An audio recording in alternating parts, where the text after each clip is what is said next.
નમસ્કાર ડીબી ન્યૂઝમાં આપનું સ્વાગત છે। આજ રોજ ઘોઘંબા મામલતદાર કચેરી ખાતે ઘોઘંબા આમ આદમી પાર્ટી દ્વારા વિવિધ માંગણીઓને લઈ અને રજૂઆત કરવામાં આવી હતી અને મામલતદાર શ્રી સમક્ષ અલ્ટિમેટમ આપવામાં આવ્યું હતું।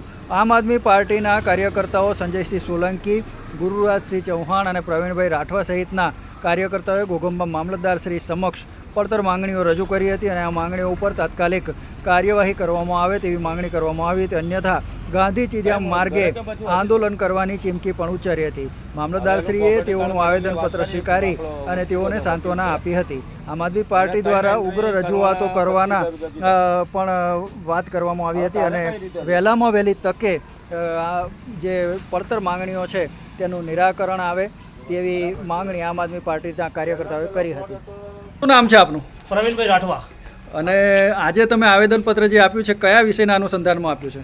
ભાઈ વિષયનું અનુસંધાન એવું છે કે 3/10/2025ના રોજ જીએફએલ કંપની બંધ કરવા બાબતે જે આવેદનપત્ર આપ્યું હતું, તો આજે મેં પણ મામલતદાર કચેરી ઘોઘંબા મામલતદાર સાહેબને પૂછવા માટે આવ્યા છે કે તમે એના અનુસંધાને શું કામગીરી કરી છે, કંપની પર શું એક્શન લીધી છે કે નહીં, અને નહીં લીધી હોય તો કેમ નથી લીધી, એ બાબત માટે મેં પૂછવા માટે આજે આવ્યા છે। અને આ મામલતદારશ્રીને અમારું છેલ્લું આવેદનપત્ર છે, હવે સાહેબ એક્શન મોડમાં અમે આવવાના છીએ। એટલે એક્શન મોડમાં શું આગળની રણનીતિ શું હશે તમારી? આગળની રણનીતિમાં એવું હશે કદાચ જનજાગૃતિ ફરીને ગામે ગામ ફરીને લોકોને જાગૃત કરીને આવનારા સમય બરાબર કંપનીનો પણ ઘેરાવ કરવા માટે તૈયાર થઈશું અમે। તો શું કહેશો આજના તમારા કાર્યક્રમ બાબતે? સાહેબ, આજે અમે આ જીએફએલ વારંવાર દુર્ઘટનાઓ બને છે જેનાથી આખા ઘોઘંબા તાલુકામાં ભય છવાઈ ગયેલો છે, જેના કારણે લોકો રાત્રે ઊંઘી પણ નથી શકતા એવી પરિસ્થિતિ થઈ છે।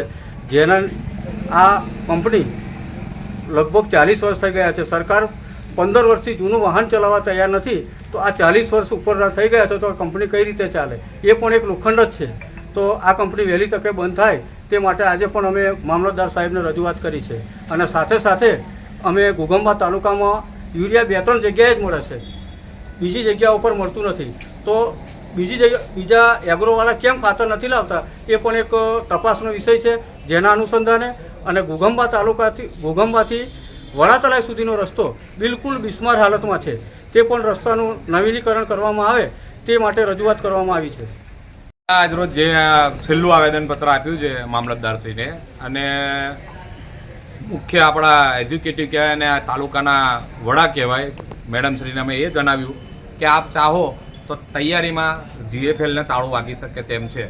હમણાં છેલ્લે જે બનાવ બન્યો એમાં ફેરવી તોડીને એવું કહેવામાં આવ્યું કે આ તો મોક ડ્રીલનો ભાગ હતો, પણ સાહેબ મોક ડ્રીલ હોય તો એના કેટલા બધા કાયદાઓ હોય છે, કેટલાય અધિકારીઓને જણાવવાનું હોય છે, તે કાંઈ પણ પ્રકારનું જણાવ્યું નથી। આ તો લોકોમાં ભય ફેલાઈ ગયો હતો તેને ડામવા માટે કે મેં મોક ડ્રીલ કરી છે એવું એક ષડયંત્ર ઊભું કરવામાં આવ્યું છે, પણ ખરેખર ત્યાં કંઈ અનબનાવટ બનેલો હતો। એટલે અમારી છેલ્લી માંગ એ જ છે, આ છેલ્લું આવેદનપત્ર છે આમ આદમી પાર્ટી તરફથી, અમે એક્શન મોડમાં આવીશું, અમે અમારા ઉપવાસ પર બેસવાના છે, પછી જે બી જિમ્મેદારી થાય અમે કીધું તે પ્રમાણે કે સંપૂર્ણ જવાબદારી પહેલી મામલતદારશ્રીની રહેશે અને પછી જે લાગતું વળગતું તંત્ર જે કંપનીને છાવરે છે તેની રહેશે। આપનું નામ? ગુરુરાજસિંહ ચૌહાણ, પ્રમુખ શ્રી આરોલ તાલુકા આપ।